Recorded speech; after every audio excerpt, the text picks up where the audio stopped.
Is that on YouTube? Yeah, oh, I don't want it live right now though. We can go live, and maybe you and I just mute ourselves here, but talk over the phone. Yeah, we could do that. So let me do this.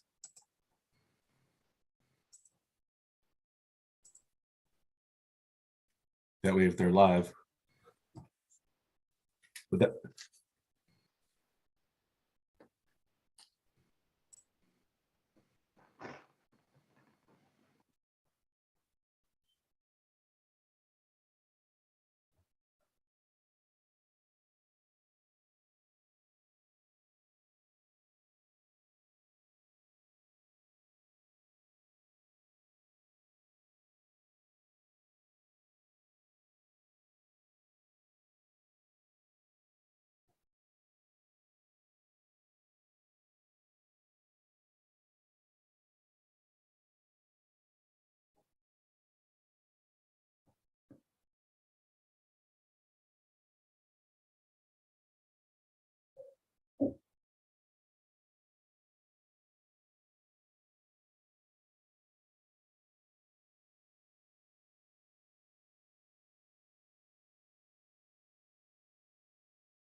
Hey, Dad.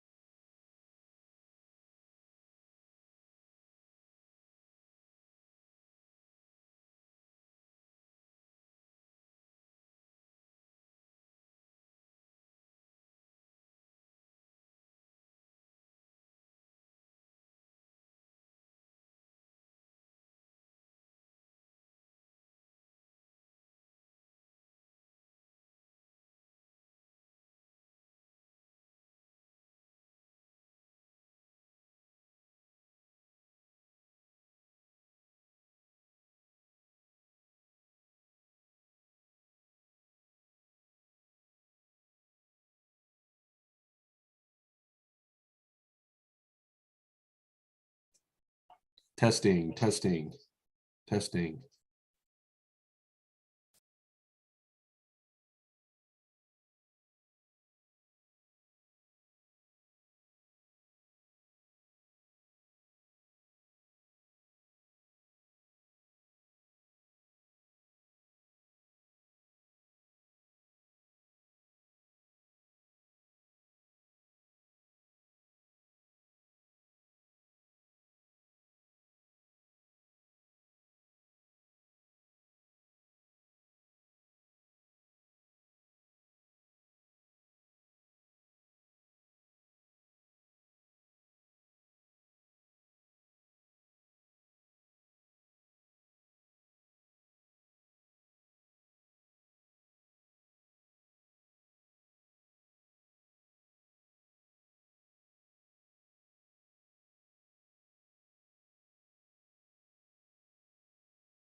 Austin, welcome. If you are part of a team, go ahead and put your team name in your next to your name so we know. Okay, I'll do that right now.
I am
Hello?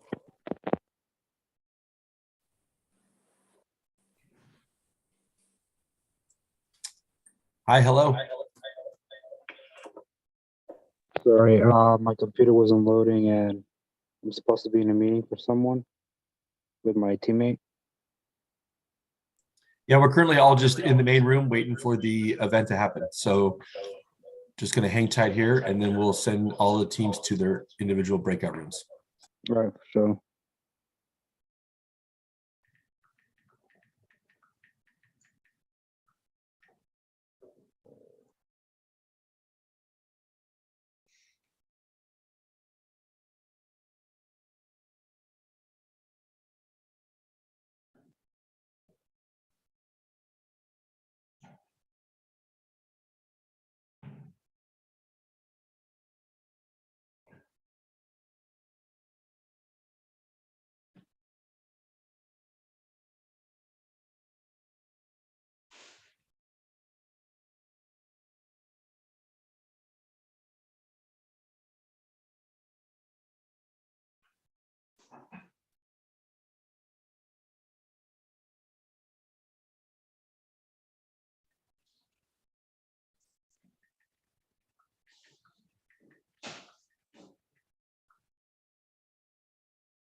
All right, welcome everybody to the 2022 Junior Achievement Company Program Regional Competition.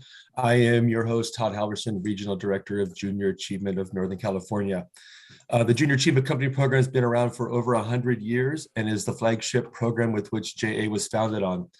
This program embodies all of the pillars with which JA is known for: entrepreneurship, workforce readiness, and financial literacy.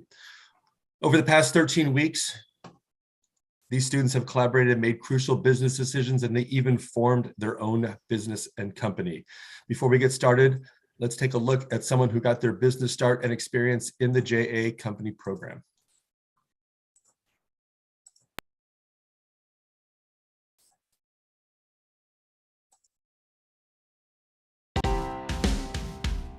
This was at Cyclops Steel. They were our sponsor for our Junior Achievement Company. He took me in, and I would just go to everybody, and they were like $3 for the cookie tins. And you put a big smile on, and you cook cookies, don't you? You need to, and for $3, I mean, how can you say no? And we did really well. To this day, I have some friends that their parents still have them.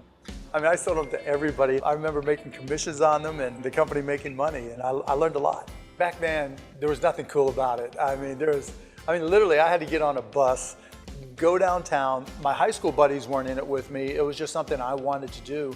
It wasn't like any of my friends were like, oh, wow, that's really, really cool. We're jealous. It was like, what the heck are you doing?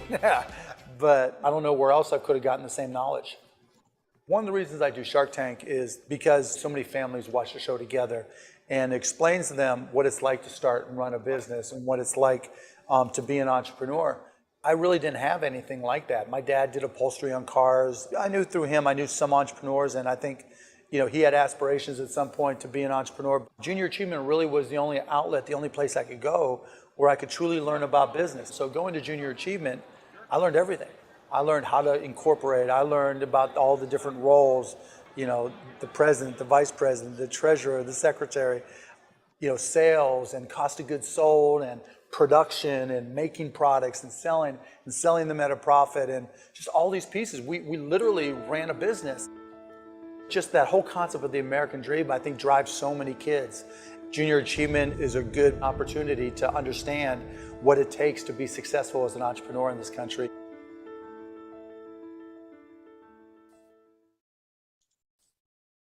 All right, before we get started, I want to take a second to thank our community volunteers, business mentors, and sponsors who provided us real-world guidance and experience to all of these student-led teams. These students could not have done this without your guidance and support. Okay, before we get the competition started, it is my pleasure to welcome Michael Ott. Michael is currently the Vice President of Innovation and holds the title of Chief Sustainability Officer at the Clorox Company. This means that he's in charge of developing all new products at Clorox and also make sure that they meet the sustainability and green practices.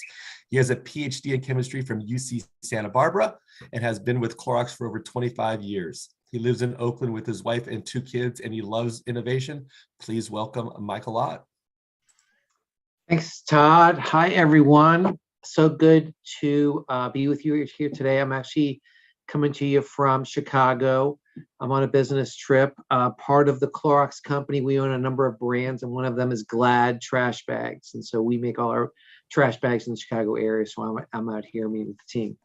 But hey, so good to be with you guys today. I thought I'd talk a little bit about my journey through school and, just getting into corporate America and what that's been like. And then really 3 lessons that I've kind of learned along the way and some storytelling. So that's, I'll try to keep it, concise. But, as Todd said, my name's Michael Ott, and I grew up on the East Coast in the Washington, D.C. area. And, I was always a pretty good student, not a straight A student or, things like that. But just, I took my grades serious. I also played sports, and I played the trumpet and did a bunch of things, was in clubs and stuff like that in high school. And I remember one of the big first decisions I had to make was, what did I want to major in college? And I kind of thought it through, and I wasn't really sure. And my decision process there was I looked back at all the classes that I took in high school, and I said to myself, which ones did I get A's in? And then I said, and which was the easiest A? Like which, subject sort of came most intuitively to me. And it was chemistry. And so I said, okay, I'll try chemistry. I can always change, no big deal. And so I majored in chemistry, and I applied to a number of universities, and I ended up going to Villanova University in Philadelphia. The same Villanova that was just in the Final Four. Unfortunately, we lost Kansas, but yeah. So went to Villanova, and college. College is tough. I mean, like that transition, because the materials is presented so quickly, and so you're going through math so fast, you're going through science so fast, and big lecture halls and stuff like that. But just kind of persisted through that and ended up liking it. And then I said, hey, I'm going to continue studying this, and I want to go for a PhD. And I decided, I'd never really been out of the Northeast. And so I said, one of the great things about education is it can take you places. And so I said, I've always wanted to go to California. So I applied to all schools in California, and I got into a number of them, and I ended up going to the best one in organic chemistry, which is what I wanted to study. And that was UC Santa Barbara. And again, that really sort of opened my eyes and opened my life up, going to the West Coast, having never been there, to a place like Santa Barbara that is really beautiful. It's on the beach. It's to this day still sort of my happy place. But important that it's like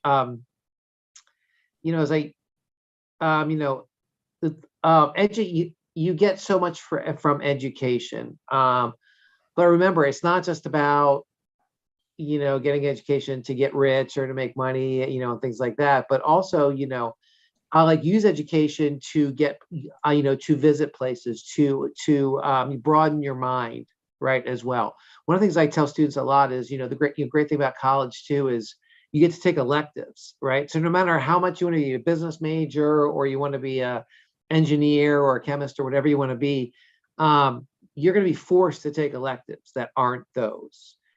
And I always tell people, don't take the bowling class. I mean, take something really cool that's gonna, take a philosophy class, or take a jazz music class or something like that. So that's gonna, expand your mind and, continue to make you better, and you learn about yourself, right, as well in that process. And so moving to California by myself, I learned a lot about myself.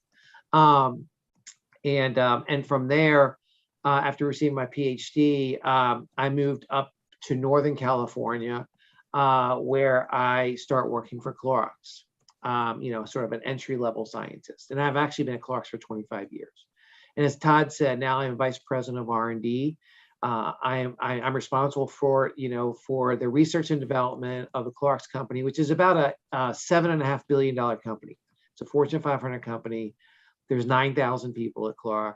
It's a multinational, multi-global, and every product and every innovation that comes out of it, my groups have touched. I'm also responsible for the sustainability aspect of what Clorox does, which is making, shepherding Clorox along, the green journey to make Clorox more of a, we have a zero emissions goal by 2050. We have some very aggressive goals, being a California company and being a, over 100-year-old company about doing the right thing and things like that. And so we are being very aggressive with our sustainability goals as well, so shepherding that. But, from the day I got to Clorox to where I am today, so a lot has transpired, obviously. Just a couple lessons, right, that I have learned, and that I just want to pass on to you guys too. As you guys, I've seen some of the presentations and they look terrific. And just, I love the curiosity that all of you have, and, that you want to participate in something like this, like, like Mark Cuban was saying. That's the great thing about Mark Cuban. By the way, tough to follow him, Todd. But Sorry. he I'm just kidding. He has tremendous curiosity, right? I mean, and he puts himself out there, which is just, I'm always inspired by Mark Cuban. But as I looked at your projects and things like that, just a couple of things. One is, I tell people, like, don't fall in love with the solution, fall in love with the problem. Okay. So as you're trying to figure out, the best thing to do, or a new invention, or a new business model, or a new business plan, or something like that, it's like, don't jump right to solution, right? Step back into the consumer's, we call the consumer's viewpoint, into the consumer's shoes.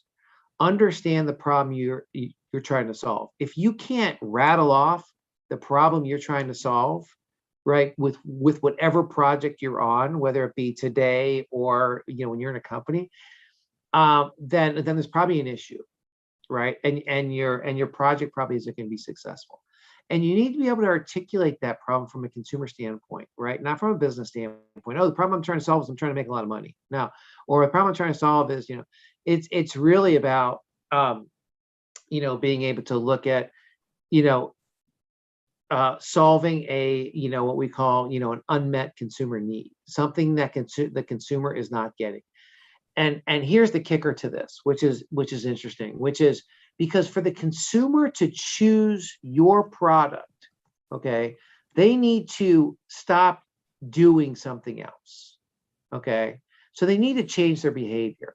In the industry, we call that they are hiring you and they're firing their old product, okay? And when you use those words, there's an emotion that comes into it, right? It's hard to fire something that you've been doing for a long time. It's hard to break up with a girlfriend or a boyfriend, right? Or to get into a big fight with a fan, right? This is sort of like firing. I mean, it's hard to cut yourself off from something that you've been doing for a long time. And so a lot of times people will try something, but then they go back to their old boyfriend or girlfriend, or, or you go back to your old product. But that's how good your product has to be, that someone's going to fire. Not only they're going to hire yours, but they're going to fire their old one, which is hard to do. So you look at it from the consumer standpoint, and it starts with really being able to articulate the problem that you're trying to solve. Here's an example. So one of the products that Clorox has, right, we're a big company, mostly known for our bleach, right? Clorox bleach, Clorox wipes, things like that. But actually, we also own things like Kingsford charcoal. We own things like, we own a number of cat litters like Fresh Step. We own the Glad business, Glad Trash, and Brita, and Burt's Bees, and Pine Sol, and just a number of products. But one of the ones that we were working on a couple of years ago was, cat litter. And, we want to, really, blow the market open and figure out a great solution. So we went back to the normal things, which is like, all right, the main needs in cat litter are, odor control, clumping, things like that. And, so let's try, we already have good odor control, good clumping, but let's try to make it better, or stuff like that. And it was like, I think it's time for us to step back and really watch the consumer and stuff like that. And so we actually went in consumers' houses and watched, we pay the consumers to do this. It's not creepy or anything, but so we were observing them in their houses. And what we found, so we go shopping with them, watch them, watch them buy the product, watch them, and it was really interesting because, the easiest part for them was actually dealing with the litter, right? Once it was in the tray and once the cats were doing their business and stuff like that. The biggest struggle was actually getting the cat litter to the car. And some people, this elderly woman, she actually didn't even bring the cat litter in from her trunk. She kept it in her trunk. And when she went to replace, the litter, she would take the, cat litter box out to her garage and fill it from her trunk because it was just too heavy, right? So there was a problem there, right? The problem is that the cat litter is, in an inconvenient form and is too heavy. And we decided to launch, cat litter in small sizes, okay, that you could get, and that would be easy to transport and actually easy to buy online because it's not 40 or 50 pounds and that sort of thing. And so the ultimate solution had nothing to do with actually the clay and the odor control and the things, but we understood the problem, right? The consumer was having more, which was actually not the product at all, but it was the package that was coming in. And we needed to reframe that package and reframe that opportunity for them. And so, falling in love with the problem, becomes, very important. I can remember back in the day when, bleach is in a big gallon, right? And, people were using bleach a lot. And again, watching them use it, it was very hard for them to put it on a sponge, and do things like that. And so ultimately, right, the problem that we were trying to solve there is provided in a more convenient form, right?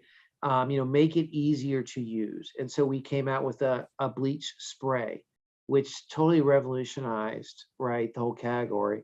And then from there, we came out with even something more convenient, which was, a bleach wipe that's less messy and things like that. So really being able to articulate what the problem is, is really important in getting into business.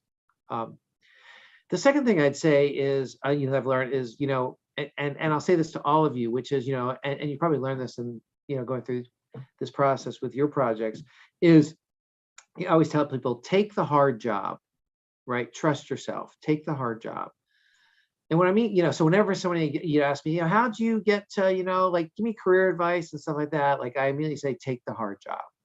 And what that means is, it's like, don't shy from opportunity, volunteer, always look to expand your role in the job that you have. So think of the job that you're going to have someday, or even this project, think of that as your starting point, right? And if you can, there's nothing wrong with expanding your role. And that takes more time. You have to learn, you have to it's kind of a pain. You might step on some toes, and that's the hard job, So, recently, I said I have two jobs. I'm in charge of innovation. I'm now in charge of sustainability. Well, I had my hands full with the innovation job. And, November, my boss came to me and say, hey, we'd like you to take on the sustainability role too, because we want someone technical. And I was like, Lord have mercy, how am I going to do that? But that's sort of a detail. That's a trust yourself piece. And because what happens when you take the hard job is your learning becomes exponentially faster, right? Because you can't keep doing what you're doing if you're taking on something new. So now I basically had this whole other part of my job. I just can't work twice as much. I need to start delegating more, right? Which maybe I was holding back on a little bit, or I need to, be able to, be more clear about our strategy, because there's no way we can do all this stuff. Or I need to, be able to, connect in with my stakeholders in a more efficient way. And so you learn how to do things faster and bolder, and you're being more blunt with people and things like that. You're doing whatever you can to be more efficient. And this is developing you, right? You don't even know it, but this is better and faster than any class you would be in. And so take the hard job. And yes, you will fail fast. You will get up, brush yourself off, you'll keep going, and you'll learn from that experience, where someone else, it will take years to learn the same thing. So you got to be a little bit bold to do that. But be that person who takes the hard job. The third thing, right? So fall in love with the problem, take the hard job. And I'd say the last thing is just be obsessed with learning, right? So if you're going to be obsessed with something, be obsessed with learning. So, because it's kind of the opposite of victim mentality. It's kind of the opposite of entitlement, right? Those things don't come into this picture when you're focused on the learning aspect of things. And what this means is asking questions, being curious, right? Like Mark Cuban, being super curious about things. Wanting to collaborate, right? If you are obsessed with learning, you're not as obsessed about getting credit and stuff like that. And so you want collaboration. You want to hear other people's opinions. The great idea doesn't have to come from you, right? It can come from someone else, and you can then, continue to build on that. And so if you have a learning mindset, people are going to be attracted to you, and they're going to want to, they're going to want to involve you in their stuff too. And so, and a really important part of learning is also, again, this part about learning about yourself and seeking feedback. So if you're obsessed with something, you want to get it all the time.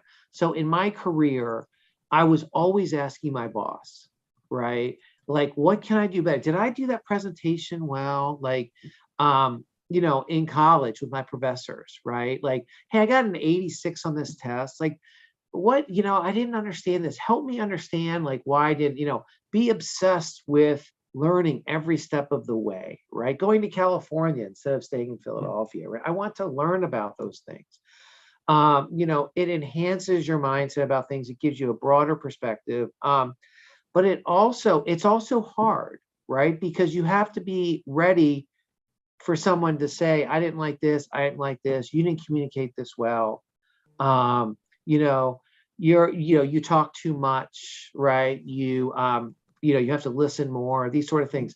And if you can, again, come from it from a learning standpoint and don't get butthurt, don't get defensive, right? Don't tell the person why that's not true, but because the reality is it's the perception, right? There's that perception there that they're telling you about. And so really taking that feedback, asking for that feedback, becoming obsessed with getting better, and having learning mindset, is really key as well. And someone like Mark Cuban, I mean, do you think he knew how to run an NBA franchise, right? Do you think he knew how to, do, a bunch of the ventures that he's on? But he's very curious and he learns, he asks lots of questions, and that sort of thing. So I'd say those are the three big, areas, right? Falling in love with the problem, not the solution. Spend time articulating, right, the problem. And I say it out loud because, see if it really resonates with you, or if you're kind of talking to yourself. Ask your parents, ask your brother, ask your friend, like get feedback on, like, is this a problem? Like, I'm doing that all the time with my neighbors and stuff. I'm saying, hey, we're working on this product. Like, would that be a big deal? Is that a problem that you have? So falling in love with the problem, taking the hard job, being bold with yourself, trust yourself. It's not going to go perfect, right? But you're going to learn faster than anybody else. Okay. Which leads into 3, which is really to be obsessed with learning and not entitled and not, victim and these, why, here's the 10 things that went wrong or what I should have done. No, it's all about, this, you will learn from this experience and, let's move on and learn again. So I think I'll pause there, Todd. Perfect. I love it. I love those tips. I wrote them all down, so I hope everybody else did. I do have an impromptu question for you. I know we didn't say Q&A, but because you've been with Clorox for 25 years, do you have a most memorable or favorite product that you were a part of inventing or part of quickly? Yeah, absolutely. I mean, I would say Clorox disinfecting wipes. It's been a blockbuster for us. It's actually now bigger than our bleach, our namesake bleach. So it's one of the biggest products that we have. The technology, I mean, it's very carefully engineered in terms, in fact, I have it on my hair. But it's like the wipes are in a what we call a donut going, this way. So why isn't all the liquid just falling off them, right? Well, it's a blend of the chemistry, right, and the non-woven, right, that's on here. And you have to get that right, or the chemistry is just going to fall right off. And just the engineering with the perf, this the perf and how it just comes out.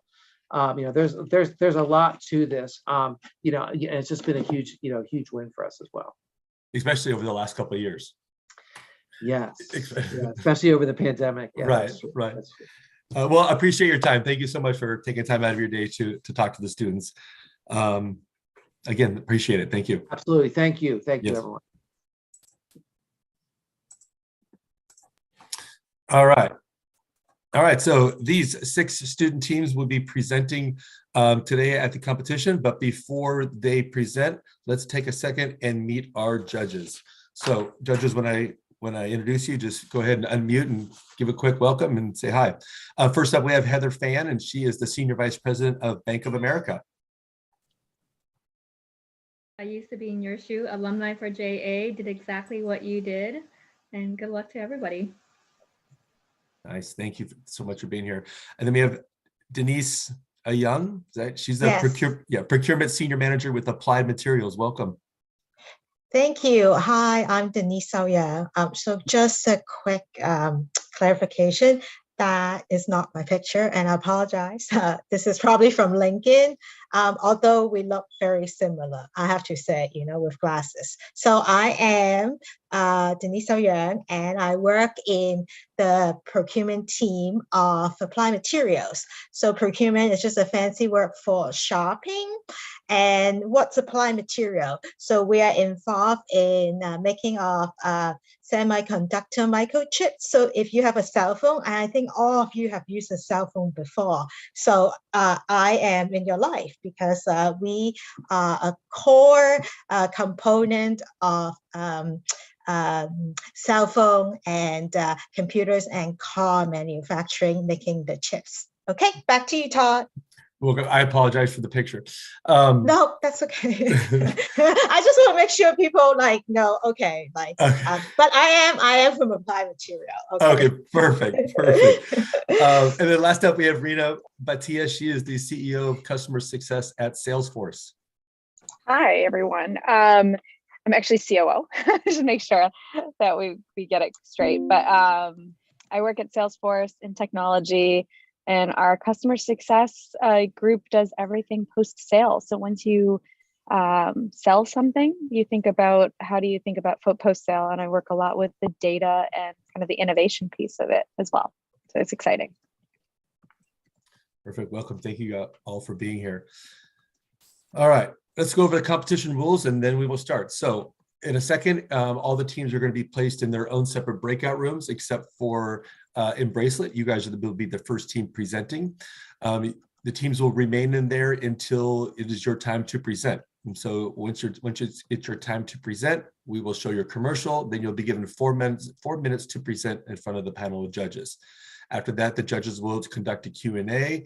And then when they're done, that team will go back into their breakout room, and then the next team will come in.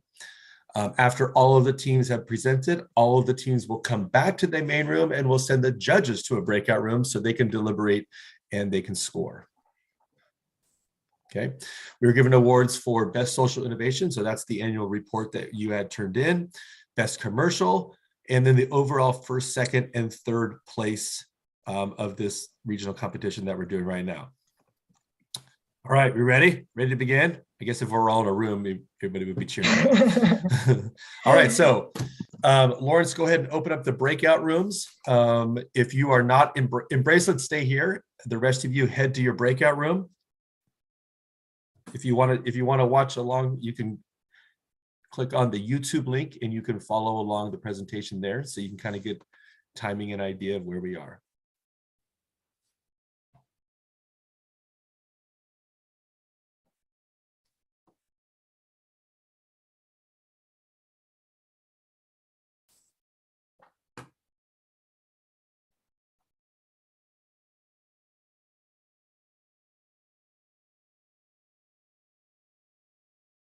Lawrence, just let me know when they're all here, and then we'll go ahead and get started.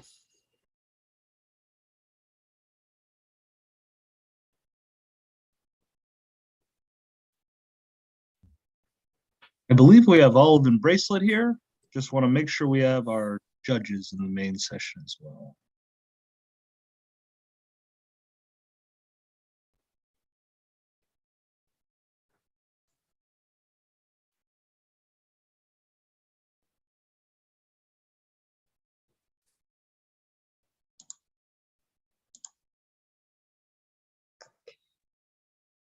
Right, we have all of our judges and all of them Bracelet. Perfect. All right, so up first we have in Bracelet. It's okay to not be okay. Let's take a look at their commercial. Do you feel anxious or fidgety often? Are you nervous in class or feel like you just can't concentrate? If so, the Embracelet is the one for you. The Embracelet is a stress relief fidget bracelet. Utilizing a push and pull mechanism to act as a fidget, it aims to relieve stress in its users. Individuals feeling anxious, nervous, or restless who are inclined to make small movements now have an outlet to do so with the Embracelet. Our product serves as a distraction in any overstimulating environment. You can visit shopandbracelet.com for several mental health resources, an online playlist with relaxing music, links to trusted mental health awareness nonprofits, a daily inspirational messaging system, and lastly, the journal. Here, you can write out your thoughts and emotions. Unlike other platforms, we have turned off commenting and likes. Embracelet offers an online community where people can embrace who they truly are. Get your Embracelet today. All right, Embracelet, you're on. Let me just screen share the present. It says that screen sharing is disabled. Could you enable it? Should we enable you or who should we enable? I think there's an option to enable screen sharing for everyone in the call.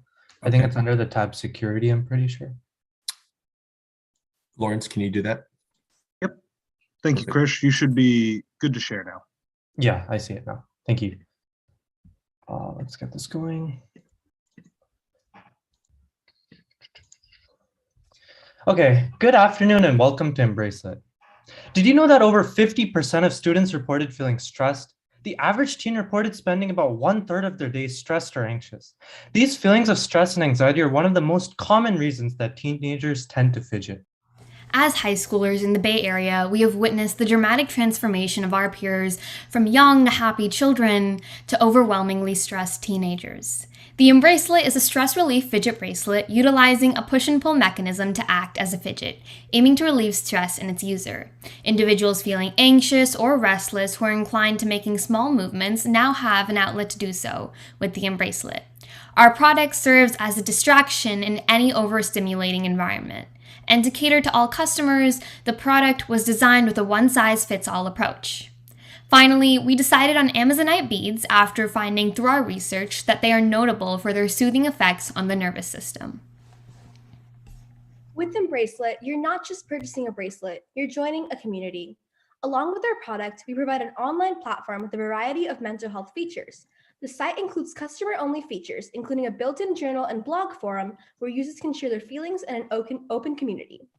To any individual simply visiting our website, however, we offer a music playlist with peaceful, comforting music, as well as a free subscription service that provides daily motivational messages. We also provide a plethora of resources to mental health advocacy websites. In a world flooded with one-dimensional products, this diversified and engaging online forum is a competitive advantage. To test our product in larger crowds, we participated in several events, such as the 2022 Junior Achievement Marketplace, where we met with success through our sales. We also came across Destination Imagination's California State Tournament. There, our team was ultimately unsure of the feedback that we would receive. However, we were prosperous in our endeavors. We were able to partner with a well-known organization called the Global Mental Health Outreach Program. Our partnership consisted of us promoting each other on social media networks. We were especially active on Instagram, where we frequently posted pictures of our product, website, upcoming events, along with stories every 2 to 3 days. We also posted videos on TikTok on how to use our bracelet. Stepping away from social media for a minute, we were able to be featured in the Doherty Valley Wildcat Tribune, an award-winning newspaper. The newspaper published a review on the features and effectiveness of our product. All 10 of us contributed a buy-in of $60. In total, we were able to sell 160 bracelets. Since we self-manufactured our bracelets through an assembly line, there were implicit costs we had to consider. After interviewing people in our community, we priced our bracelet at $5.99, $6.99 if shipping was involved. We also decided we had to implement a bulk order strategy later on. For every 5 extra units bought, the price per unit decreases by 50 cents until 20 bracelets are bought.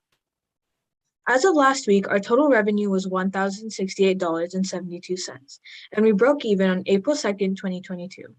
Our return on investment was 116%, our total net profit was $573.58, and we're still going.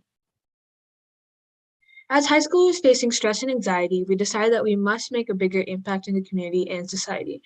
We decided to donate 15% of our profits to global mental health outreach. We are also supporting NAMI, another mental health organization, as we are giving them our direct donation from our website. And to the general audience, we are more than just a product. We are a community. Finally, please always remember, it's okay to not be okay. Thank you. Perfect. Judges, go ahead if you have questions. Hi, everyone. My name is Denise Aoyang, and I work for Applied Materials. So my question for your product is, you know how we all like things that is unique, especially you guys. Is there any plan to customize this bracelet so that your customer can express their own in their own creativeness in this bracelet? Yeah, so Sadhana, you can take this one. Yeah, of course. That's a wonderful question. And that's definitely something we considered going into the starting stages of our company. However, along the way, we decided that we would want to just start off with the base color of teal because, as I mentioned earlier, we found out that the specific bead type was known for its soothing effects on the nervous system. However, in the future, we have plans to expand a little bit more and make sure that there are more bead colors and charms available for the customers to choose from so that they also have creative freedom when purchasing their bracelets. Great, thank you so much. Of course. Just a quick question. Would it be okay if I stop screen sharing? I'd rather see your faces and answer the question. Yes. Oh, yes. I'm sorry. Yes, Yeah. yes, Yeah, okay. sure. Yes, no problem. Okay, yeah. So I'm the one who asked the question because I like to express myself. So Yeah, good. yeah. That's a great question because you got an answer. So good job. I have a quick question. I like that you guys have a social mission. What's the goal and how do you measure it? Like, how do you know you're hitting that goal to hit that social mission? Shreya, you want to answer this one? Absolutely, yeah. So our overall goal in any general circumstance is to just reduce anxiety and stress in every teenager. So we like to look at our company on a community scale rather than a global scale. And in the sense that if we're making a small impact on just one customer, if one customer comes back to us and tells us, I feel less anxious with this bracelet, then we know we're doing our job. On a larger scale, we do want to expand to having this bracelet be seen in every school, in every organization, because we know and we've tested this bracelet and we know that it does have calming features and it is viable in a sense. So we do want, our overall goal is to have this bracelet in every school because we know that teenagers are one of the most stressed populations in our society today. So we'd like to expand overall, but mainly we want to look on the smaller impact, not on a larger impact. And just quickly adding on to that as well, we have our journal forum because people are sometimes scared to express their stories, how people feel that certain day. And we want people to feel comfortable in this environment. And that's why we created the journal forum where every post is anonymous. There's no comments or likes or followers. So there's no discouraging comments or anything like that going on. So we just want everyone to share what's going on with them. It's okay you have to embrace yourself, right? So that's the whole point. So yeah. Are you thinking that most of the people who have bracelets will be going to the journal forum? Some of them, like, how did you find that working out when somebody has a bracelet, they're willing to go on to the forum? Those are two different things. Yeah, so we send emails to them asking them, do you want to send a post on the journal forum? But we found out about like 25 to about 40% do it willingly sometimes. Right when they buy the bracelet, they're like, okay, let's put a post on, just express how they're feeling on that one day. And yeah, I mean, in general, we try to email those people, whoever's bought a bracelet, we always try to email them and say, would you like to come to our website and write down a post? It'll be completely anonymous, no comments or anything. And yeah, we want to encourage that as much as possible. So. This is Heather. I had a follow-up question. Great question asked Rena, and it's a follow-up question after that for Chris or anybody on the team. So you invite consumers to post anonymously on your forum. How do you know that does not create or stop anxiety with social platforms? So are you asking about within the post itself? Any follow-up after they either choose to post or not post, if there's an aftermath of additional anxiety or reduced anxiety, and is that correlated to being anonymous on the forum or correlates to having the bracelet? I think I can answer this one. So what we try to do with each post, whenever you make a post, it doesn't just directly go onto the website. It goes to this refining and reviewing process that is reviewed by the entire team actually. So every time someone comes up with a post, it goes directly to the team, and we have about 2 to 3 people look at that post and completely review it. If there's something wrong, if there's some type of discouraging comments on there about someone or about someone else, or if there's something that promotes anxiety in a way, we usually try to send it back to that person and ask them, can you try changing this line, or changing something about this. We don't just tell them like, oh, it's denied, we're not going to put it. We want that person to feel included. So we try to say like, can you just change this part up a little bit, because it might promote anxiety or something like that, right? So we have that whole reviewing and refining process. Thank you. And then are you guys running into any AHA or roadblocks or anything around copyrights? Because I noticed that you also have saving your favorite music or things like that on your forum. Sure, Sadhana, or anyone, one of you guys can answer this one. Yeah, absolutely. So we so far have not followed any roadblocks with copyrights. I think with the music part ourselves, we're not claiming any music as our own or anything like that. All we have on the website is a link to our Spotify playlist that has relaxing music on it. We're not claiming the music in any stance, or we haven't said we own the music. It's just a link to music that we've created that we believe has calming effects on the user. And I'd also like to add to the previous question about the journal form itself. So I believe Chris talked about our review process on it, but I also wanted to add how it affects the user itself. So when we created this journal process, we thought of something called cognitive behavioral therapy. And essentially with cognitive behavioral therapy is you take the brain and you take your behavior and emotions with it, and you take these two factors together. And what you do is you also use free association, where you talk with someone else freely with whatever thoughts or emotions you want, in order to come up with new ideas and to just feel better about yourself. So with the journal forum, we're providing this free association therapy in a sense where users can freely talk about their feelings and how they're doing, what they want to do if they're feeling bad. That way, because a lot of users don't have a place to talk about that. So we're providing that space with us through our research on cognitive behavioral therapy. Perfect. All right, thank you, and Bracelet. Judges, if you can go on to the scoring sheet on the Google Doc, and Bracelet will send you guys back to your breakout rooms. We will bring in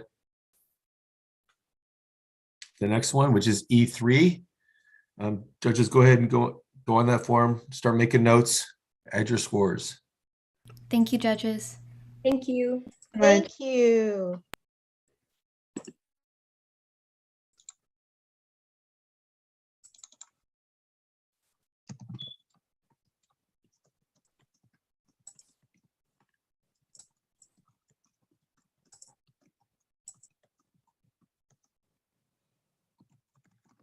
And then judges, when we're all done, we'll have a chance to go back into that when you go to the breakout room, and you can change scores if you want once you talk to everybody else. But use the time now to go ahead and make initial thoughts, initial scores. The teams are listed on your scoring sheet in the order that they are presenting to make it easy. Hey Todd, this is Denise. I'm not sure whether Google Sheet let me do it, but I save a local copy. So just in case, I'll email that to you with all the scoring. Perfect. And when you get into the breakout room, you can share the scores with Christine. Will be in there too. You can share with her, yes. share with her, and okay. then she can enter it as well. Okay, great. I will share with her. Yeah. And then Lawrence, just let me know when E3 is in. Hello. Right there. Okay. I believe we have all of the E3 team. Okay. All right, judges, we're going to begin with E3. So up next, we have E3. They're educating the world around us. Let's take a look at their commercial.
Perfect. E3, you are up.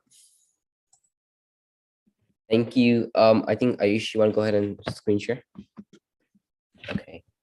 All right. We're ready in 3, 2, 1. Hello, judges. We're ECUBE Kids, a junior achievement community program team that strives to create a fun learning experience through our custom-made educational kits. Our mission is to spark the interest in STEM in elementary school students. We strive not only to teach them unique concepts, but also to create an engaging environment in which they nurture their interests. At ECUBE, we hope to create a positive impact on our community with their 3-part custom-made STEM kits. In our first meeting, starting off in November, 15 individuals were placed together in a Zoom call, hoping to come together and create a product that they'd be selling in the market. In our first meeting, we had to learn to break the ice and set the structure for our team that will be coming up with a unique product. We came up with numerous product ideas to find the most suitable one for our company. And to us, STEM kits stuck out the most.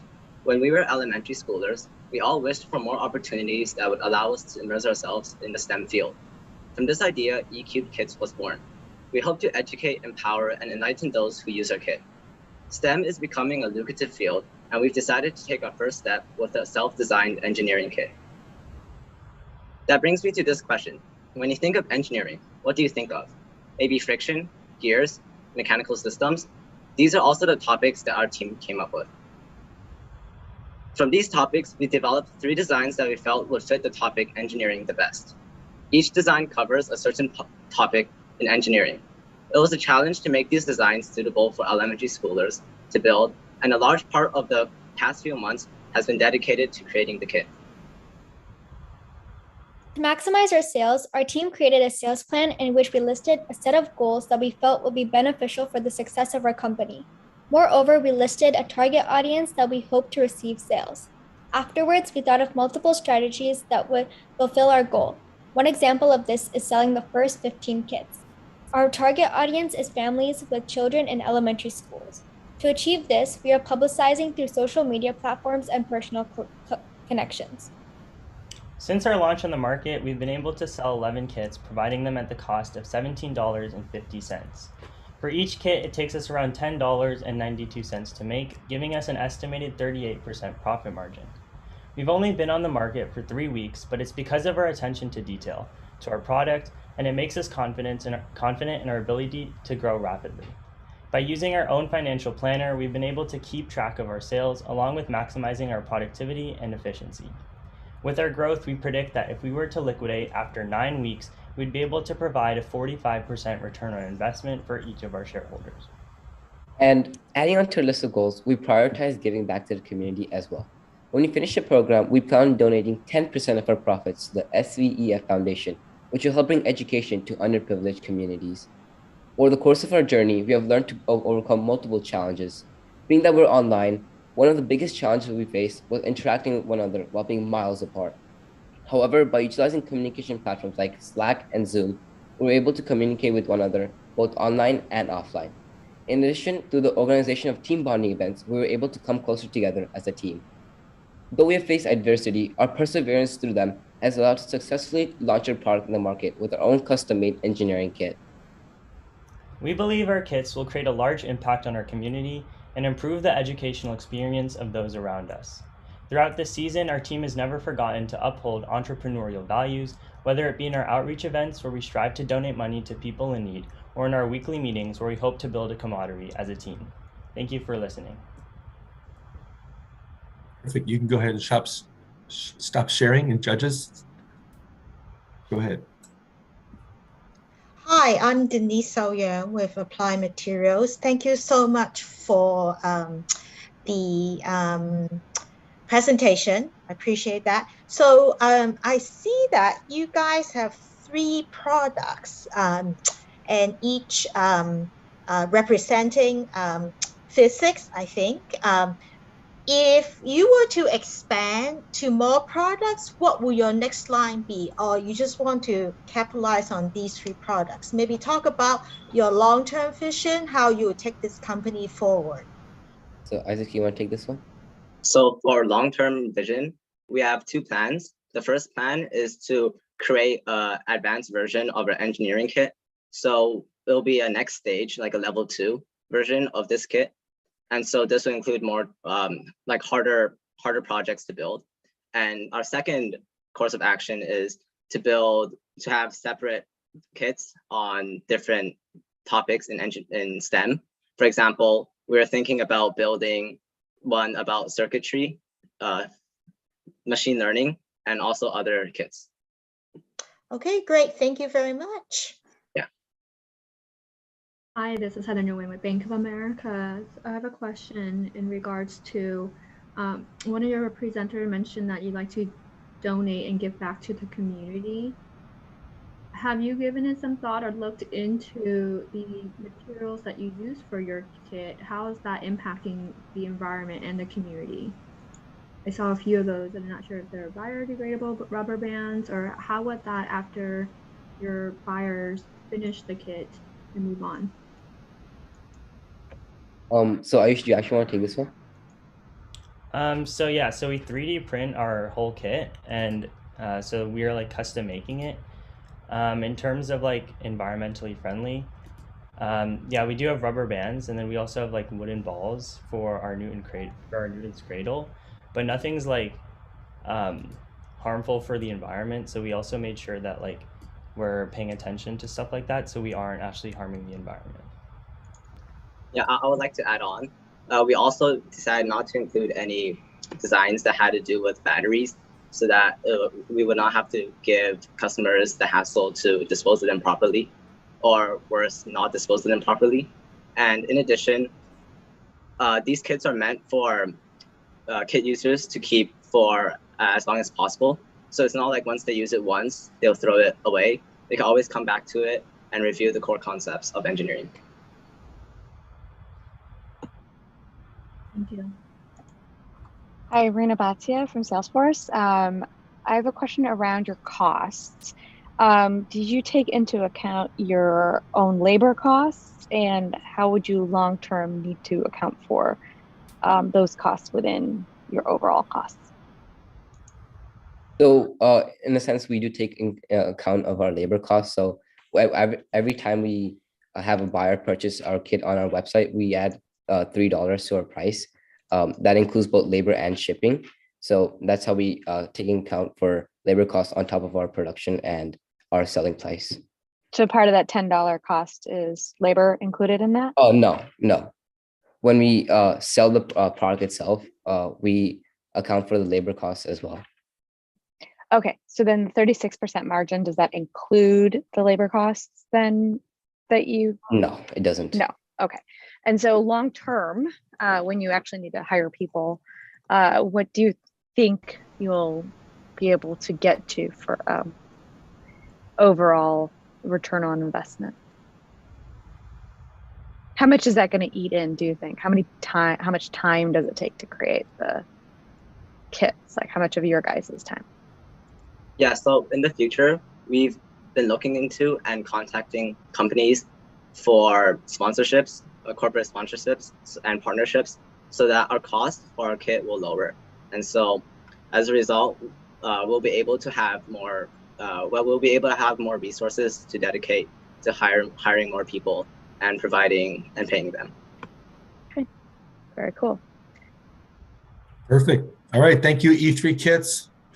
Go ahead and head back to your breakout room, and we'll bring out the next one. Judges, go ahead and take the time to enter your scores. Thank you. Thank you. Thank you. Thank you.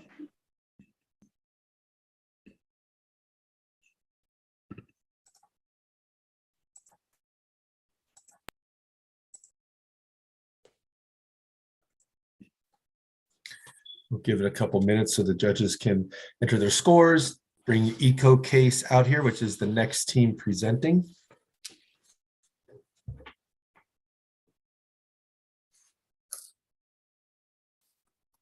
While they present and the judges talk, I'm kind of going online and buying products along the way. So take your time. We're good. Yeah, that's good. They're very efficient. Yeah. I think our judges are very efficient too. Like, yeah, you guys are doing a great job. 4 more to go. yes.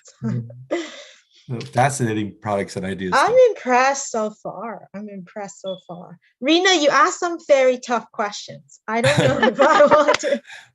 What's your profit margin? Well, it's hard to put numbers in front of me and not ask questions. I tried to be nice about that one. No, you're very nice. It's a good question. I mean, they're in business. They should know this. So yeah, but I just asked like, no, we're good cop, bad cop. That's why I usually start. Okay, yeah, warm up and then like. So that's the Denise warms them up and then boom, the heavy hitters come in. I'm good at warming up, you know. Right. These are easier questions from my perspective. I know. That's what I'm saying, Rena. I can tell you, but I'm just like, oh my god, like I'm glad I'm not interviewing at Salesforce. I'm like, I'll try to all make right. it a little better. Lawrence, do we have Eco Case here? We do. EcoCase is all accounted for. Perfect. All right. Next up, we have EcoCase, making the world a greener place case by case. Let's take a look at their commercial.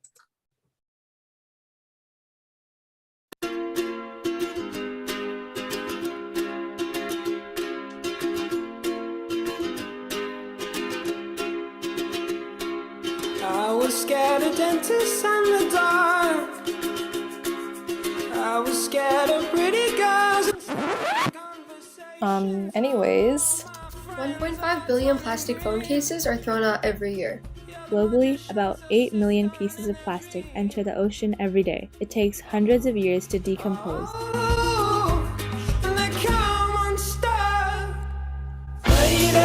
Running down to the riptide, taken away to the dark side. I wanna be your left-hand man. I love you when you sing. We believe sustainable living shouldn't be costly. That's why our products have reasonable rates so everyone can contribute to a better planet. We also donate 10% of our profits to charity.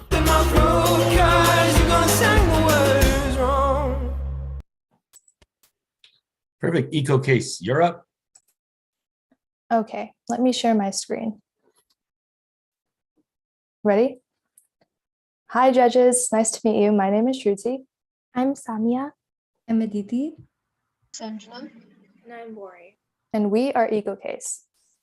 Over 80% of the population uses phones. 1.5 billion phone cases are thrown away each year, contributing to the 300 million tons of plastic waste annually. Our team understood that phone cases, a staple in our modern world, were easily overlooked when it came to plastic waste, and we wanted to change this. Meet EcoCase, an environmentally friendly silicone-based phone case, customizable with handmade glass-beaded phone chains. We offer a variety of colors and phone models, which were decided on from a survey we conducted to cater our products to our target audience. Throughout the development process, our team had to make difficult choices in order to timely deliver the best product to our customers, like opting out of printing logo stickers and ordering early so we could get our product in time to sell. Fortunately, our close relationship with our supplier permitted this. To differentiate our product and bring in more customers, we decided to develop aesthetic eco chains, which we knew would appeal to both teens and millennials. They also served as a product customers could purchase even if they didn't have a phone compatible with the models that we offer. So customers are able to purchase a custom or standard pack, custom or standard chain, and an individual phone case, all ranging from $5 to $20. When first developing EcoCase, we knew we needed to find a sustainable alternative to plastic, but there were other options like wheat and rice grain. Deciding on silicone allowed us to set our prices lower compared to our competitors, therefore attracting more customers without sacrificing quality or the green factor. Due to delays in setting up online payment methods, we had to make the decision to pivot to cash sales and strengthen our marketing campaigns through multiple social media platforms, emails, and our e-commerce website. We also took advantage of being in person again, posting flyers around our area and pitching to personal connections. Our recyclable business cards that came with every purchase not only ensured a zero plastic operation, but also gave us the opportunity to be interviewed for our school newspaper, further publicizing EcoCase. To amplify our impact and tie our marketing plans together, we created a free eco newsletter that displays media of all kinds about our planet and living green. Additionally, most of our orders were hand deliveries, allowing us to stay carbon neutral in shipping.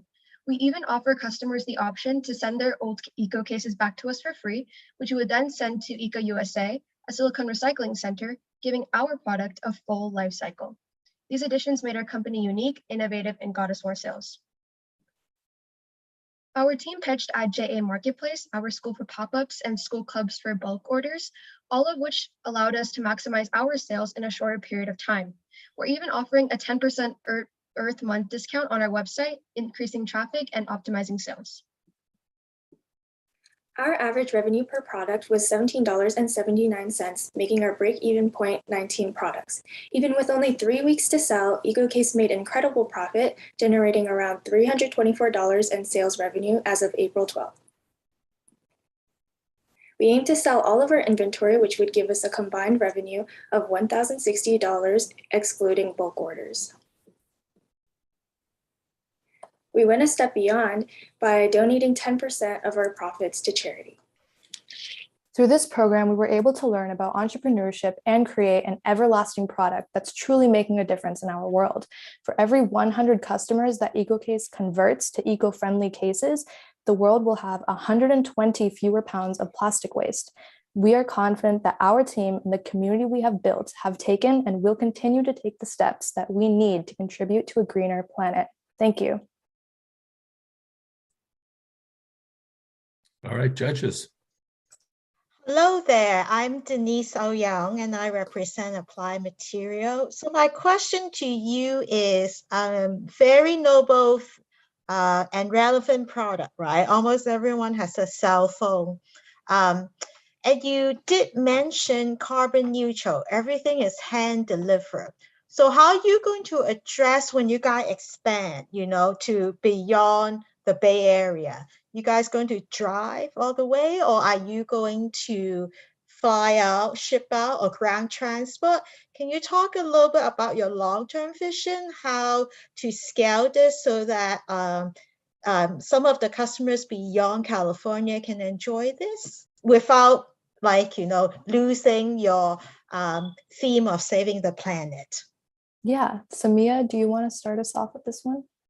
Yeah, of course. So currently our company offers hand deliveries, as we mentioned in our presentation. However, we do also offer shipping methods for long way customers. And we researched a lot about this and we wanted to ensure that our products were delivered safely. So after researching, we decided that the best decision to make would be USPS shipping, which is offered through our website. And our products would be mailed in a hand mailer to our customers. And this would all be taking place in a very safe environment and allow our products to reach customers farther away rather than just hand deliveries.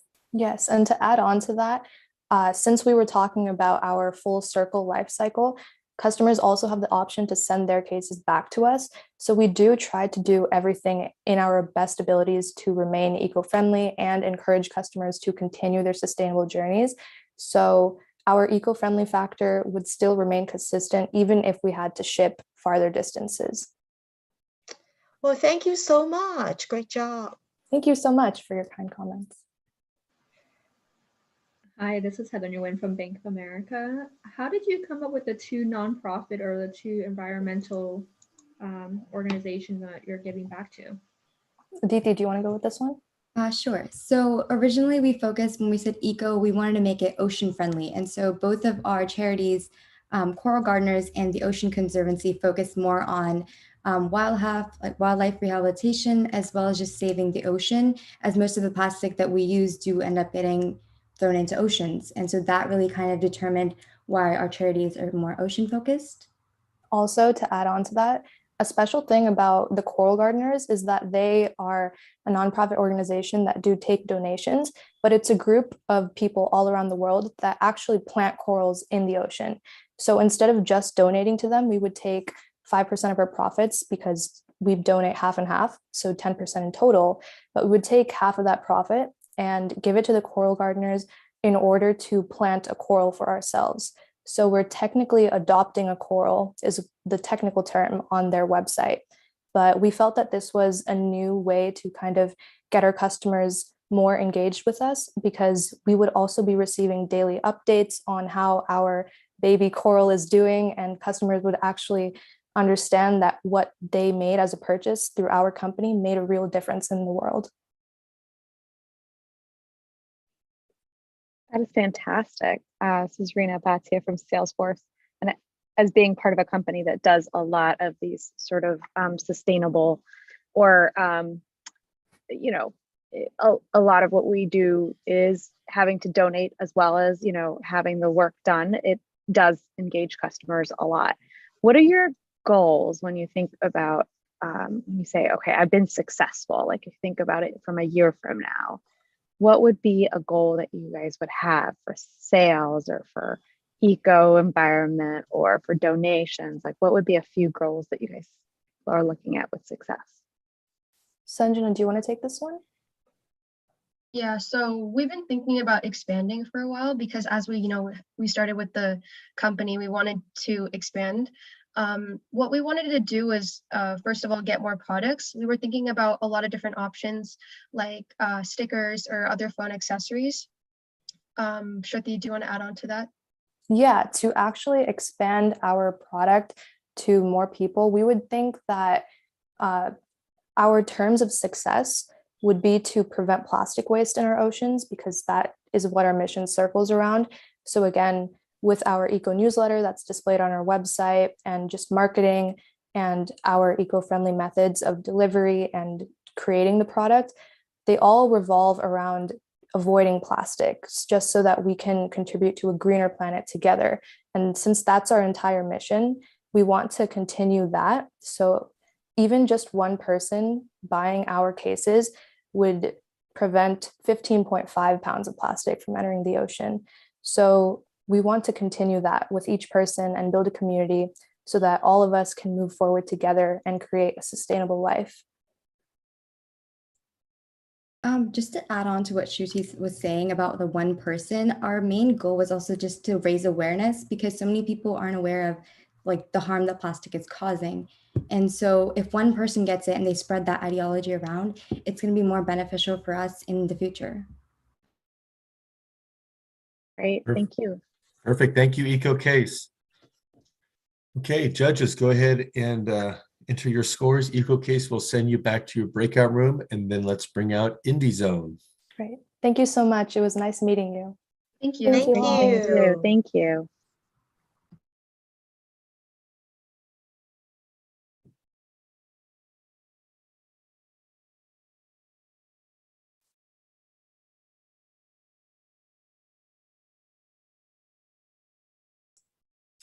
And then again, just a reminder, judges, when we're all done, we'll send you guys to a breakout room so you can talk about with each other, deliberate if there's any close scores or strong feelings about teams. Do we need to develop, I'm sorry. So we just need to talk amongst ourselves and determine one winner, or do we do gold, silver, bronze? You're going to do the top three. Yes, top three. Gotcha. Yeah. Gotcha. So when you enter the scores, it's going to tabulate it all. Yes. But then you still have a time to talk about it because if the scores are relatively close, maybe you want to deliberate a little bit more, Okay. or maybe there's a tie, you want to deliberate a little bit more. I'm going to, if I can enter in Google, I will send it to you ASAP. Okay, Todd. So yeah, or just when you get there, yeah. One of us will be in the room with you and we can enter it. Oh, I see. Okay, gotcha, gotcha. Thank you. All right, Indie Zone, or Lawrence, is Indie Zone here? We have one member of Indie Zone, and we're getting the other member as well. Hi, I'm from EcoCase, and I still haven't been sent to my breakout room. Well, we can do that. Bori, you should be able to select your breakout room bottom right corner of your Zoom. Oh, Might okay. have the 3 dots to navigate there. Okay, got it. Thank you. All right, we have the 2 members of Indie Zone. All right, Indie Zone, quality bags and blankets for convenience, affordability, and comfort. Let's take a look at their commercial.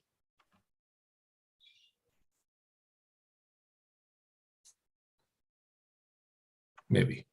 Hold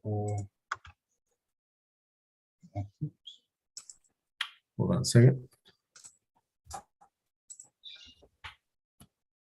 Let's try this again.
All right, Indie Zone, you may begin.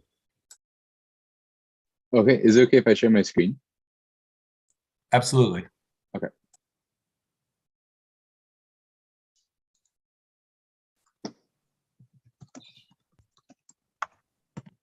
Okay, so yeah, we are Indie Zone. My name is Austin. I'm the CEO. I'm Adrian. I'm in charge of production. Yeah, and so the interesting thing about us is we're actually operating out of our economics classroom. So this is actually an entire class project, and we're just the representatives for today. So yeah, as you saw in the commercial, our product is the Cozy Tote, and yeah, this is interesting. It's an interesting thing. What it is it's a tote bag, as you can see, but it's made out of this soft and fuzzy material.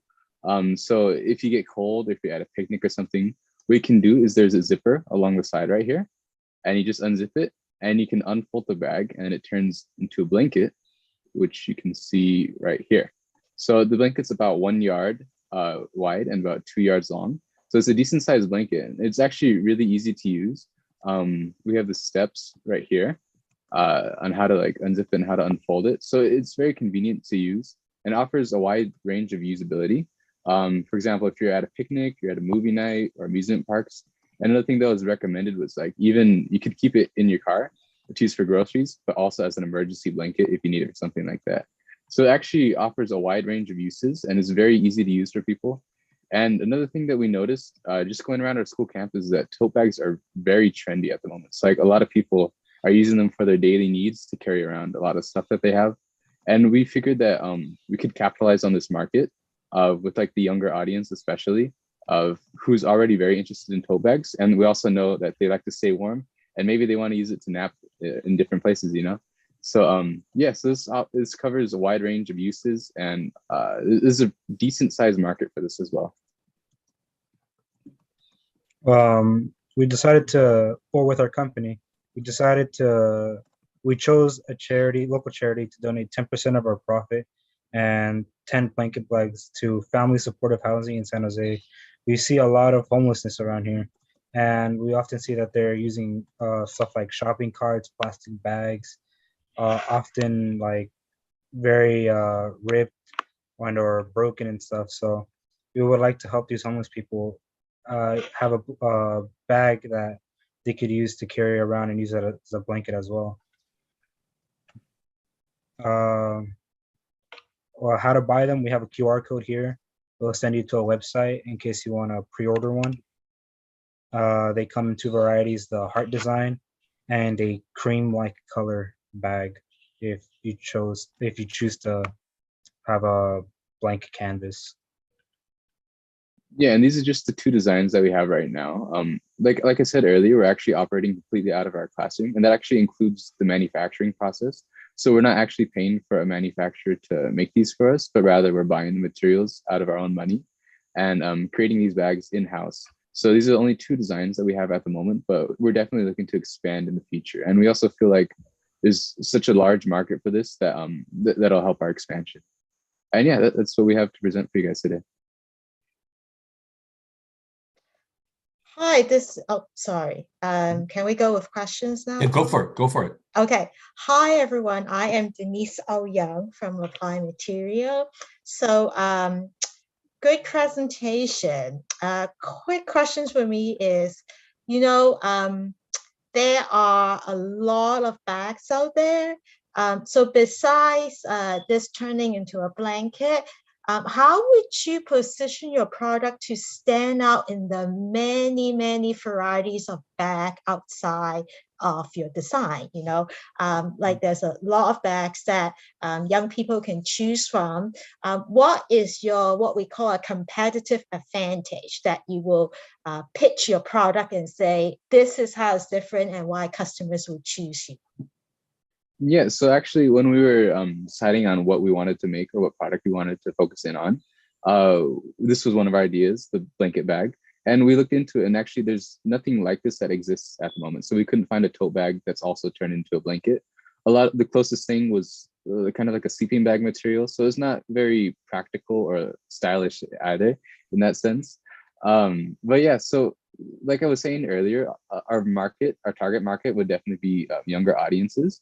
I feel like this would be very trendy with them, especially because like a lot of us, like we really need to sleep these days, and we're not afraid to sleep in like class or something. So like this will offer a great opportunity for that. But as far as competitive edge, I feel like it's just the novelty of the product as well as the stylishness and the trendiness that it presents, especially in the era that we live in with like TikTok advertising as well. Because if somebody sees something trendy like this and something cool that they could use, because it already stands out on its own, but if somebody sees how interesting this is, that could definitely give it a competitive edge. Thank you so much for your answer. Great job. Hi, this is Heather Nguyen from Bank of America. So you mentioned that this project is in a classroom and it's out-of-pocket expenses, and you are seeing a high demand. How do you keep your, I guess, students, peers, or participants that's in this classroom to continue to make these blankets to meet the demand if there's no incentive for them to stick around? Because what if I'm busy on a Friday night, I have plans or prom is coming up, I'm not available, but I have orders that need to be met, or I don't have money to buy material. Yeah, definitely. So that's definitely an issue, but actually the way we're focusing it is it's actually part of our classroom experience. So it's not really an out of school experience, rather it's part of our economics class. So we're not graded on it, but our teacher offers us time inside class to focus and dedicate towards this project. Just so we can get a firsthand experience in what we're learning, because we're learning about economics right now and we actually get to apply what we're learning. So that's not as big of an issue. One thing that is more concerning, that's kind of on that level, is reaching the larger market and meeting the demands that we're receiving. So we're actually currently looking into finding an outside manufacturer so that we could mass produce these blankets, and also so that we don't have to worry about buying the materials on our own, because that's actually our only expense at the moment. Thank you. Hi, this is Rena from Salesforce. As you have tested this in the market and you talked to your first couple of customers, and how are they, have you noticed anything interesting about how they're using this or their use cases, or are they all using it in the way that you expected them to use it? So actually at the moment, we've kind of hit like a sort of a snag, because like I was saying, we're producing these on our own. So we didn't really have a proper testing phase, we would call it. We never really got a chance to like test these out for ourselves, see what's working. So the materials that we ordered, like the zippers that we ordered, they actually weren't functioning the way we intended them to function. Sorry if there's outside noise right now, but they actually weren't functioning the way we intended them to function. So right now what we're doing is we're focusing entirely on pre-orders while we're fixing, we found another supplier for zippers, so we're just ordering that at the moment. But right now we're focusing on pre-orders, and we actually have 10 pre-orders right now of $20 each. So that's $200 that we have as soon as we get bags fully produced to hand out to them. But right now we haven't really gotten any customer feedback yet, just mainly because we actually haven't provided them anything yet. But right now we're focusing on pre-orders. Nice, thank you. All right, great work, Indie Zone. Thank you. Good. Yeah, you're very welcome. We'll send you back to your breakout room and we'll bring out Linklet.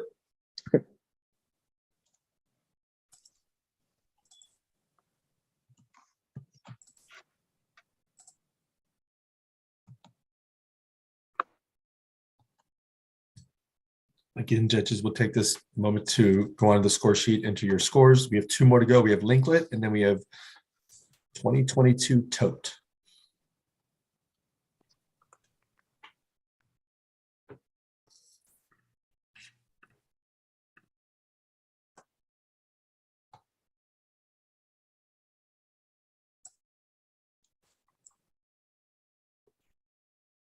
The Linklet team is in the room and ready whenever Perfect. you are. All right. Linklet, you are connecting people together link by link. Let's take a look at your commercial.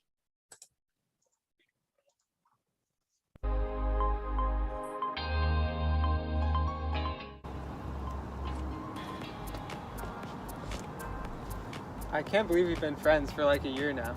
I like your bracelet. Thanks. To celebrate our friendship, I got you one too. Thank you.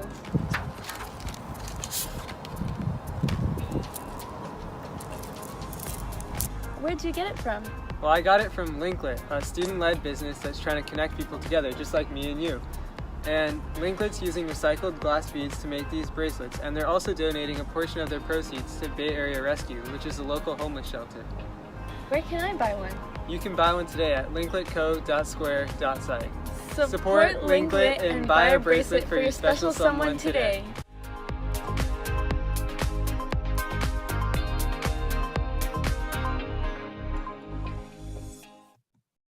Perfect. Linklet, you are up. Linklet, you are up.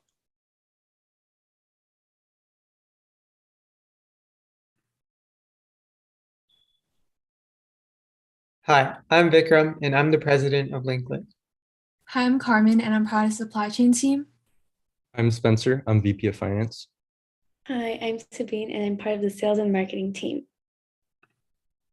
So our mission here at Linklet is to connect people together link by link. So we have 2 different products. So the first being the classic bead bracelet, which is this bracelet right here. And it's made from environmentally friendly recycled glass beads that we sourced from African artisans. And it's also on a flexible and kind of stretchy string so that it is one size fits all. And it comes at a pretty affordable price for bracelets at $10 each bracelet.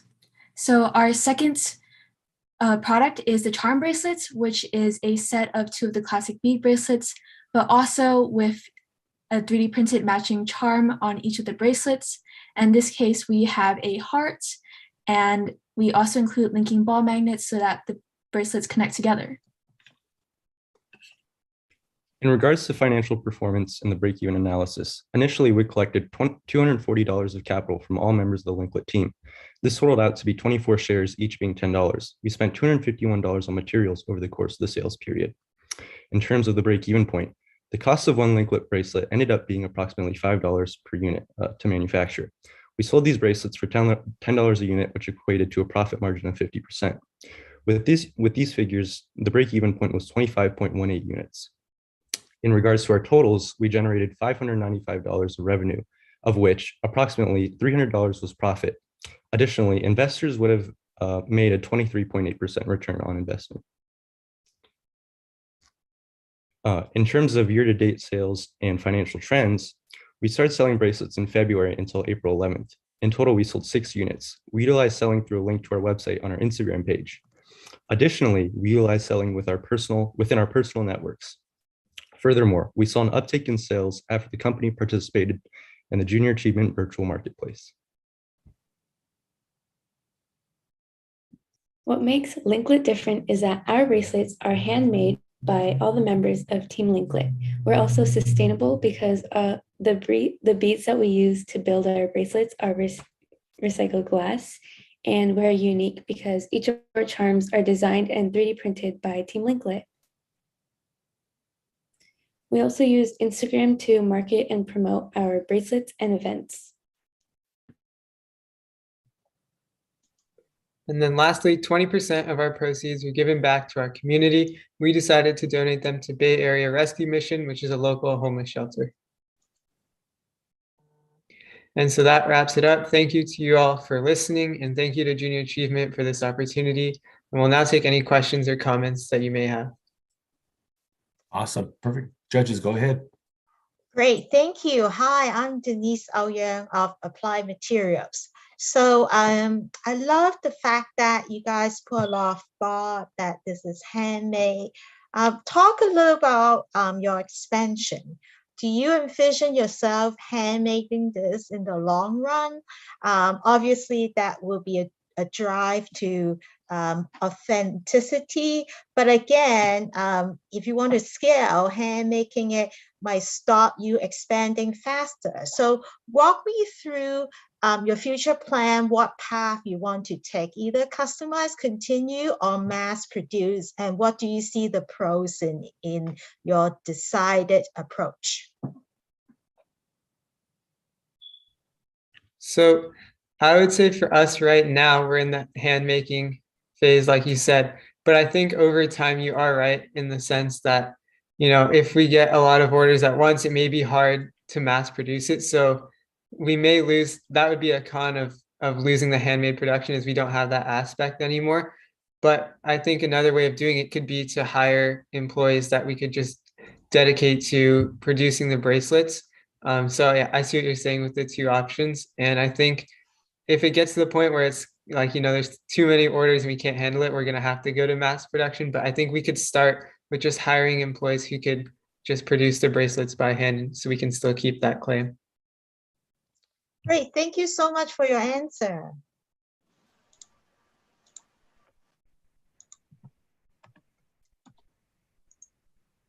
Hi, this is Rena Batia from Salesforce. I have a question. I really like the idea of your bracelets. As you think about sales and where you want to go, what is your goal for success? Like, how do you measure it, and how much are you thinking that you want to get to?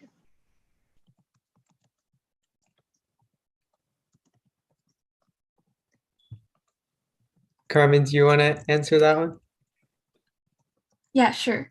So our current goal was to just sell 150 bracelets, and we're about halfway towards that goal. But further on when we do meet that goal, we also want to expand outside the Bay Area. So our goal for then would be we don't have a set goal, but we just want to have more bracelets produced to link more people together.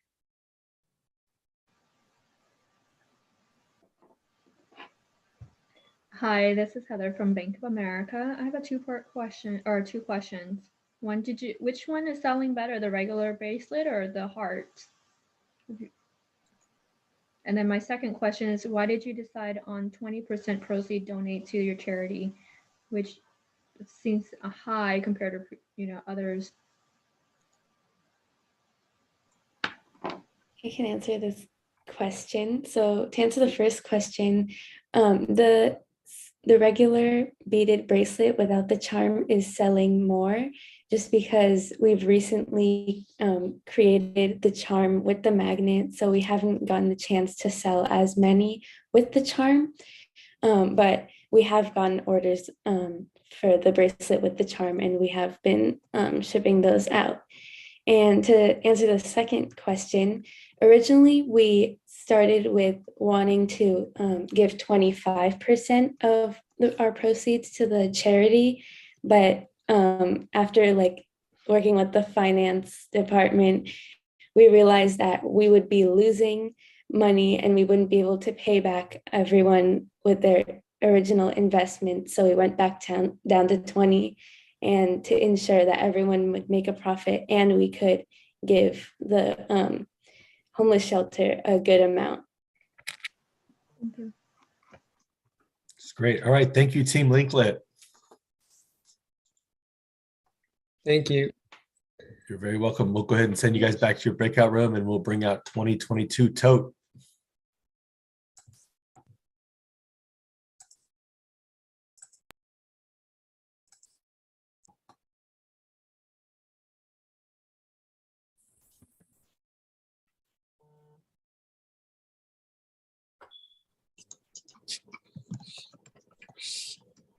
So judges, this is our last team presenting. After the last team, we're going to bring all of the teams out here to the main room, and we'll send the judges and a JA staff member to a breakout room to deliberate.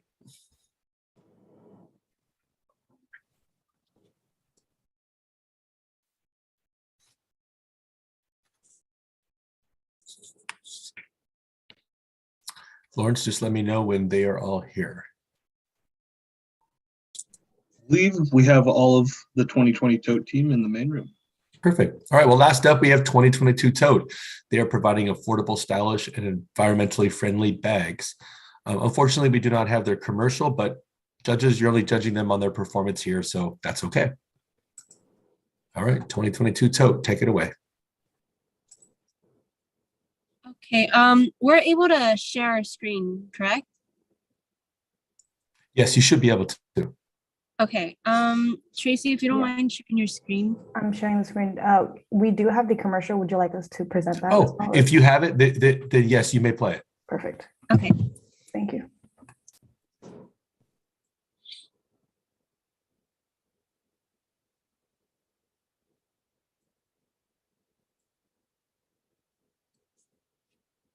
So maybe try it again and then select sound when you share your screen. Let me try that again.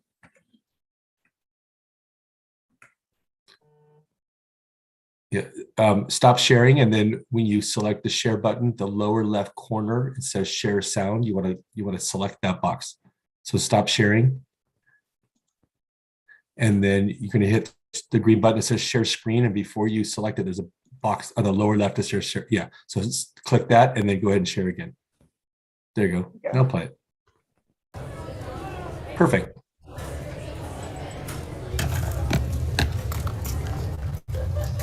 you go.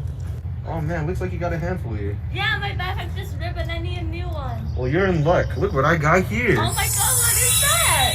I just bought this tote bag. I got this bag for $20, and it comes with a kit. And for each of these letters, I paid 25 cents for them. Part of my money went to a charity that saves the bay.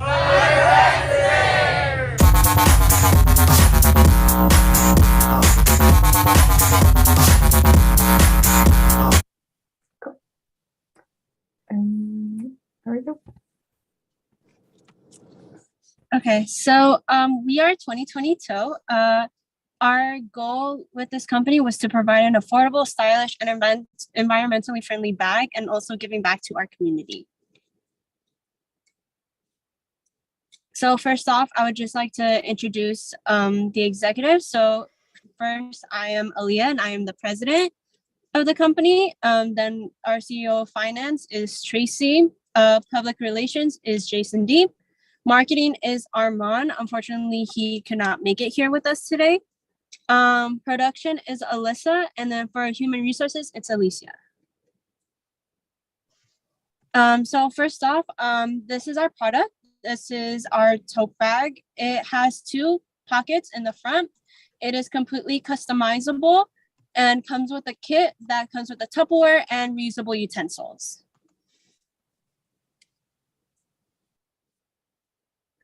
So first off, we just wanted to go ahead and kind of share our story. It did take us quite a long time just to get our company started up and running.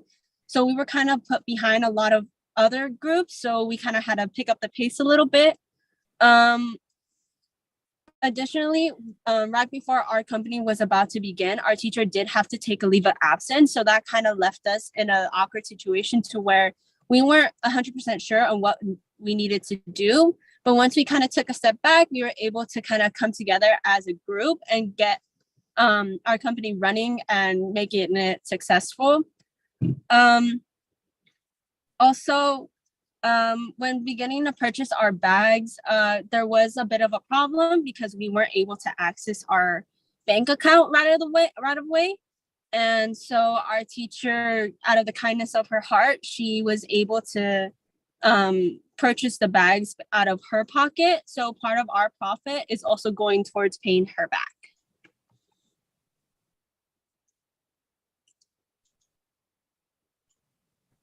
Right, okay, I'm part of the finance group, and how we started was we were trying to compare the bags. We were looking at different bags that we could find online, and we were looking at how much budget we could get into these bags and what fits our goal, which was finding a environmental friendly bag.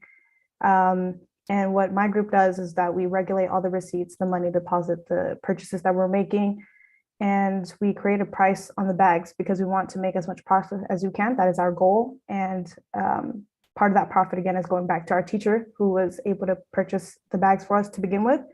We're going to also distribute those profits back to the charity that we're partnering with, the stockholders and the employees that were working with us. My group also assists a bunch of other groups that were working in the company with us because there were a few students who were struggling to get the work done. And so we just had an extra help of hands that could help the other groups work together. We even also created like a lunch sign-up sheet where our colleagues could sign up to sell during lunch on school campus for our targeted audience. And we helped deliver bags to students during their classrooms. Yeah. Can we go to the next slide? Okay, so I will be speaking for marketing. So what they were able to do is that they were able to finalize the logo, which you could see in many of our backgrounds. It's the tote across the way and then 2022 going down. They were also able to create a survey, which allowed us to get feedback from our community and from our audience, just of what they wanted to see from our product. So the two pockets on the side, that came directly from the survey itself. They were also able to create our Instagram account, and from there we were able to spread the word out using flyers. They also created a teaser that kind of got people more interested in what we had to give. They produced our commercial that you saw previously, and they also created posters that we were able to hang around our school campus.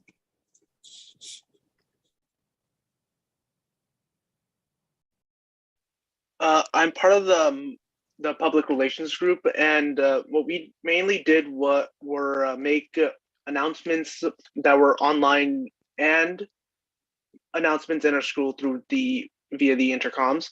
And we reached out to our charity, Save the Bay. It was a little rocky at the start, but we were finally able to have them as our charity.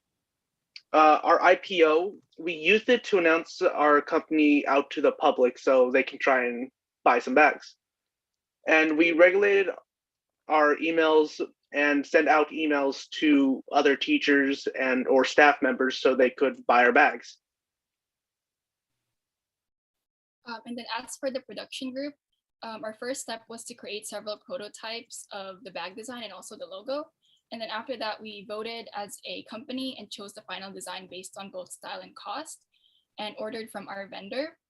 And then once the bags arrived, we had to perform quality control and assure that the products were good to go and good to be sold to the customers. And then we also did an inventory system by labeling all the bags and making sure that each bag corresponded to a reusable kit. And then we added our logo to the bags using pins, which had our logo on them. And we also had bag customizations in which each letter could be chosen by the customer with their purchase and have their bags tailored to their own desire. And then we also kept track of orders with the HR group.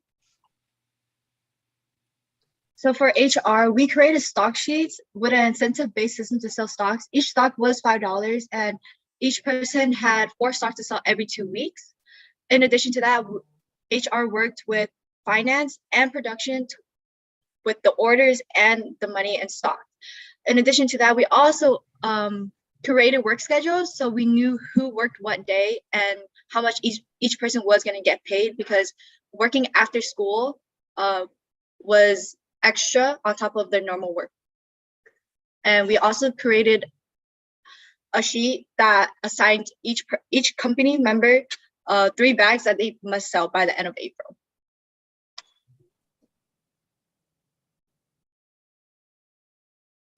Right. Okay. And our company outcome, like Alicia just stated, that each person is assigned 3 bags. We have a total of about almost 30 students in our class. And the reason we have 3 bags per person is that our goal is to sell 100 bags. And so if we were to get 3 bags sold by each person, we'd meet our goal. The profit, again, would come out about $1,000 to $2,000. And that's going to be distributed to the teacher, the employee, stockholder, and charity again. Down here, we have the plugs to our Instagram and emails if you guys would like to know more about our bags or even purchase our bags. But again, you can make your bags very unique by ordering letters, and the bags are eco-friendly. And that's about it. So thank you. This is a 2020 tote company. Yeah. Great. Thank you so much. Judges, go ahead. Hello, I'm Denise Auya of Applied Materials. So I have a fun question for you guys. Why the name 2020 tote?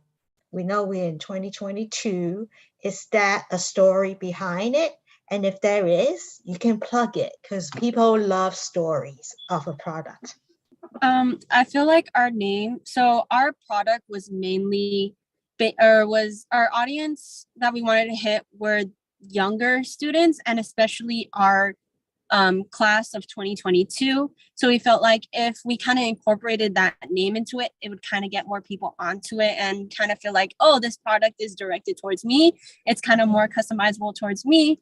So if I sport this around campus or even around the town, you know, people will associate myself with my class.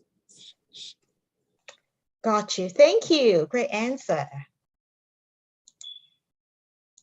Hi, this is Rena Bhatia from Salesforce. How did you guys come up with the $20 price point? So what's included in our bag again is the kit, which is a metal chopsticks, metal spoons and fork.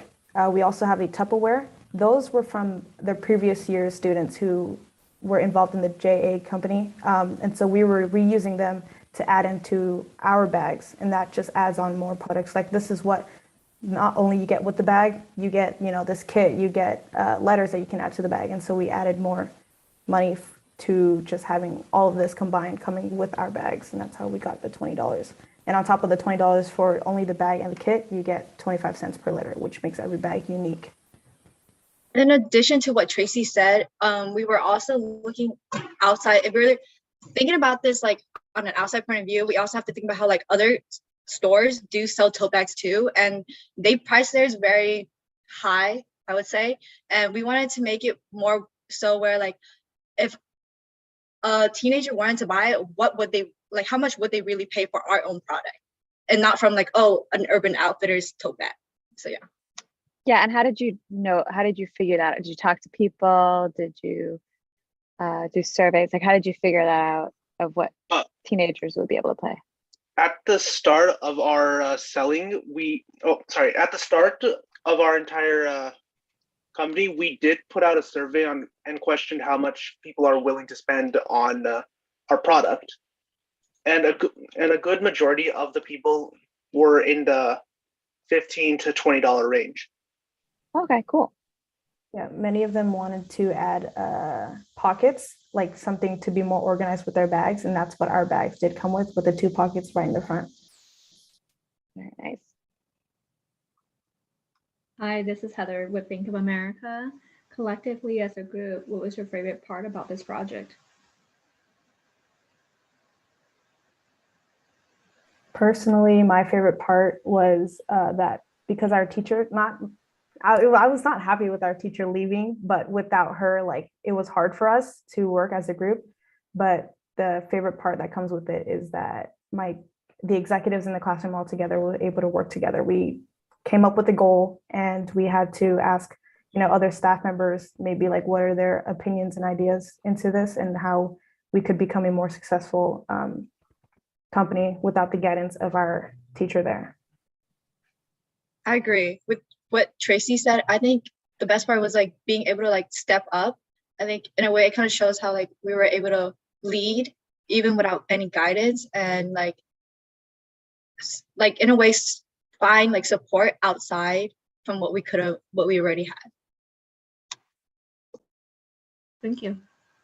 Perfect. Thank you so much, 2020 tote. 2020 tote. You guys can stop sharing your screen now. Perfect. All right, let's bring all of the students back to the main room and send the judges to the breakout room so they can deliberate and enter the scores. That's I don't envy you guys' job here in judging. Those are some good companies, good presentations. So judges at the bottom, you'll see breakout rooms. Go ahead and select that and you'll be sent to the judges breakout room.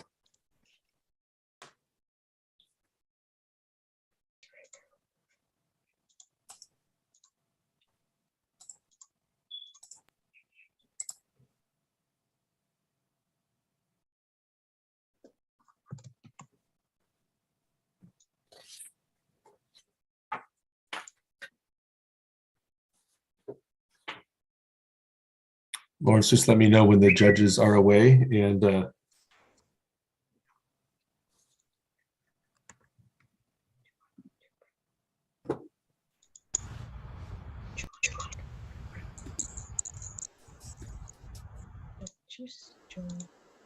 Yes.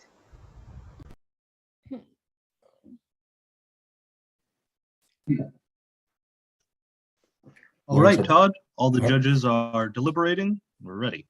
Perfect. Just again, I want to take the time out to thank our sponsors for this and our business mentors who they all provided real world guidance and experience that led some of these student startups. So students, first of all, congratulate yourself.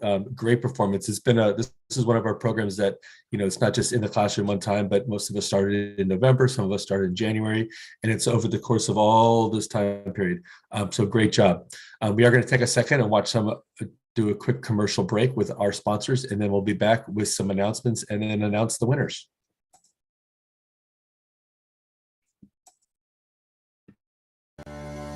Your smartphone is a computer that's millions of times more powerful, 40,000 times smaller, and 16,000 times less expensive than the first mainframe computer. And there are more than 2.5 billion in use today. How did that happen? Industrial scale. Every year, nearly 30 million wafers are processed for smartphones. Each 300-millimeter wafer contains hundreds of chips, all meeting the same rigorous specifications. Applied's world-leading expertise in materials engineering and building equipment to manufacture chips has made this industrial scale possible. In partnership with our customers, we continue to make chips faster, more energy efficient, and more affordable. Today, our systems touch virtually every chip and display made. Even after more than 50 years of creating new possibilities for our customers to embrace, we're just getting started. The world is moving rapidly into an era of self-driving cars, robotic manufacturing, the Internet of Things, virtual reality, and more. Digital devices are becoming extensions of ourselves, sharpening our vision, deepening our insights, and enriching our experiences. These devices will be powered by a new generation of chips, requiring new materials and new ways to build them. Applied Materials is at the forefront of making this new world possible. Come join us.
Insurance. Bundle insurance. With my car and home. Call my agent and save with insurance. So we're doing this again? Get a quote and save by bundling auto and home with Insurance.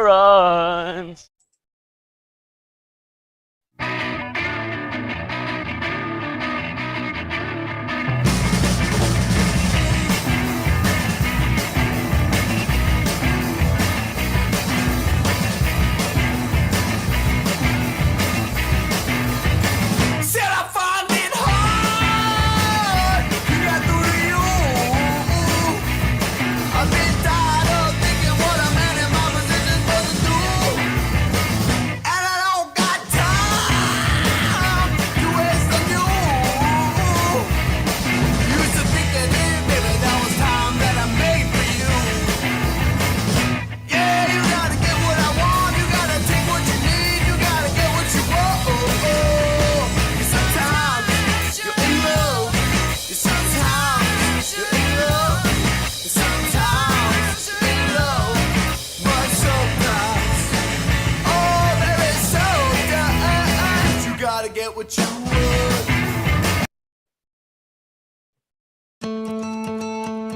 What kind of person do you picture if I ask you to think of an entrepreneur?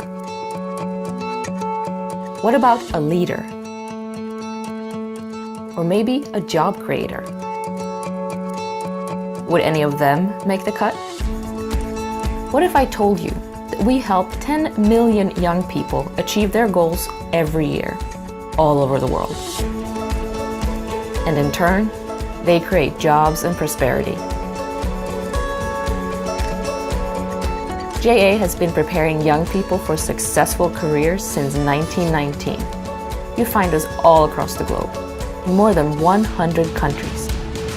We're getting young people ready for work. And we get results.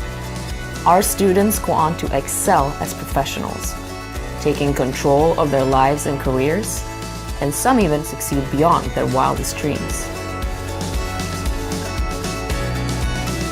JA students learn to do things like balancing a budget, negotiating deals, setting goals, and working in teams.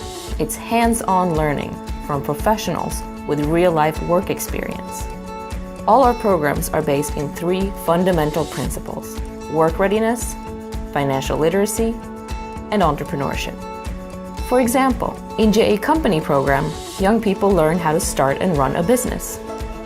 In JA Job Shadow, a student joins a mentor in a professional work setting. And students in the JA More Than Money program study the ins and outs of earning, spending, and saving. And these are only 3 of the more than 50 different programs that JA offers. Our network of staff, volunteers, and partner schools reaches young people all over the world, from major cities to rural communities and everywhere in between. And it works, because we pay attention to the needs in each region, and then we customize our programs so that JA students will be ready for the job markets they're about to enter. We even customize our own name. But at the end of the day, we're all one JA, JA Worldwide. And the core of our organization is the same everywhere. JA inspires and prepares young people to succeed in a global economy. Whoever they are, wherever they are, JA activates young people for the future of jobs.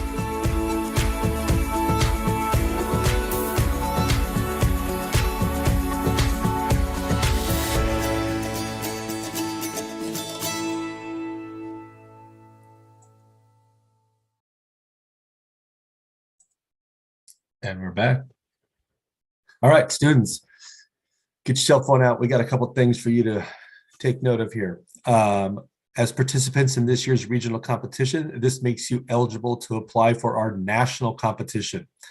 The application process for this is simple, and I would encourage, after seeing all of your presentations today, I would encourage all of you to apply.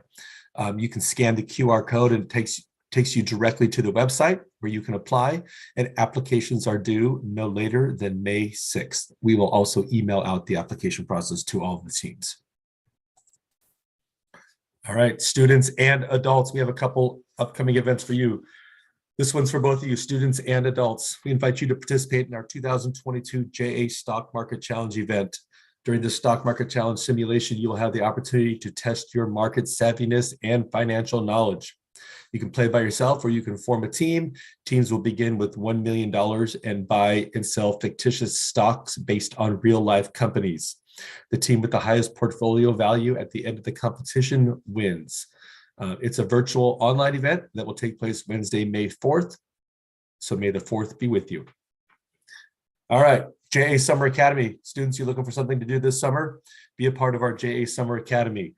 That's sponsored by CNBC. Okay, you're going to learn about resume writing, personal brand development, hear from guest speakers, talk about their careers, participate in our JA Finance Park, as well as a CNBC-sponsored Social Innovation Challenge, which is very similar to the project you just went through, but it's in a much more condensed version. You can scan the QR code, which will take you to a PDF, and the applications for this are due in May. If you haven't scanned enough stuff, scan this now. All right, so for participating in our JA Company program, we ask that you take a short survey. I think there's only about 10 questions on here. We want to hear about your experience in the company program. So while we're waiting for the judges to get back with their results, take this survey now. And then this survey also, you get entered in for a drawing for a gift card.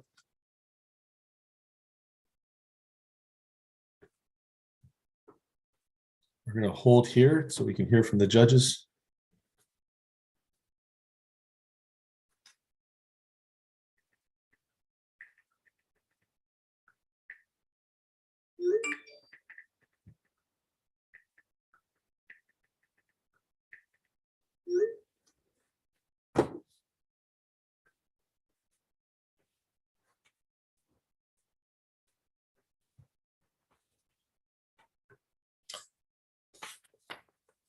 So again, while I wait to hear back, let me kind of tell you how this is going to go. So last week, the annual reports and commercials were due. So we had a panel of judges, separate judges than what you saw today. Look at all those and score them. And so the first up will be the first Best Social Innovation Award, and that was basically based upon your annual report. Next after that would be the Best Commercial, who they thought the best commercial was. And then we'll go into the top 3 finishers of the regional competition here, starting with third place. So if you are the third place team, everybody who presented will get $100, and that will be mailed out typically in midsummer, June, July.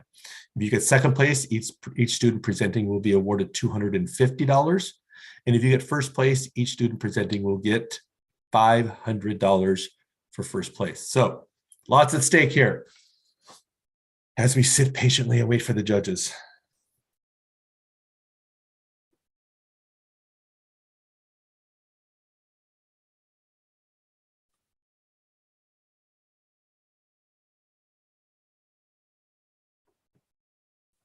We also asked the judges to write comments, and so we will share all those comments with the JA staff, and they will then can then relay that to you. So.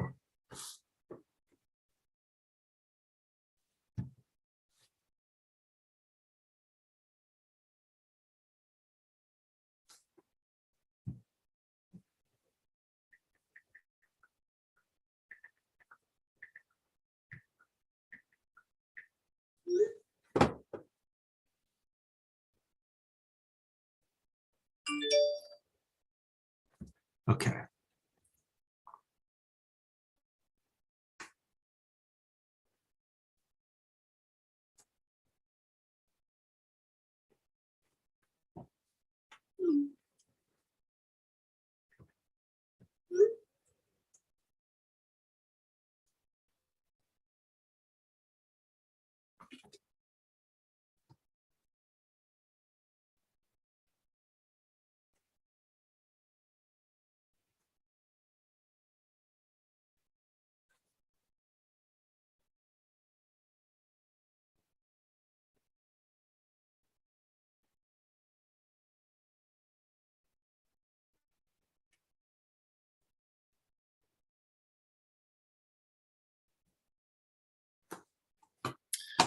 All right, let me do this real quick.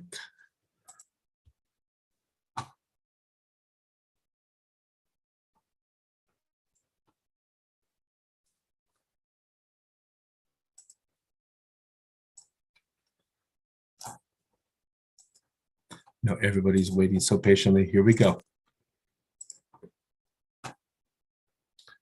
All right, we've already seen that. We've already seen that. All right, let's talk about the winners. So the Best Social Innovation Award annual report goes to, and then when I announce it, you can unmute and cheer if you want. Embracelet. You got a score of 35 out of 40. It's okay to not be okay. Thank you so much. Certainly. Thank you so much. Yeah. Certainly. All right. The next award goes to Best Commercial. Again, these were judged by judges last week when they were due. So this is the Best Commercial. Best Commercial award goes to Embracelet again with a score of 37 out of 40. All right. Nice work. Nice work. Thank you so much. Thank you. All right. Now we'll get to our top three. So these top three were based on today's competition. So your performance in today's competition, answering the topics, or answering the questions from the judges. So in third place, with $100 for each student participating, is 2022 Tote, providing affordable, stylish bags. Oops. Thank you. Thank you. You're very welcome. So again, all the winners, we will follow up with all of the winners. Okay. In second place is Embracelet, $250 per person for, sorry, $250 per student presenter is Embracelet. Thank you so much. Thank you. Yeah. All right, here we Thank go. you. And the first place winner of the regional competition is, if we had a drum roll, we'd go like drum roll, right? It is EcoCase, making the world a greener place, Thank case you. by case. Thank you. Nice work. Thank Nice you. work, everybody. Again, we will send the scores and the comments and the feedback to the JA program team, and then they can forward it out to everybody so you can get feedback on it. That Thank you concludes so it. much. 6:04 minutes after. Thank you so much. Concludes the event. Thank you, everybody, for participating, and hope to see you all next year if you're still in high school. Thank you, judges. Yes. Great job, you guys. Thank you. Great job. Thank you. Thank you. Bye, everyone. Bye. Thank you. Bye. Thank you again.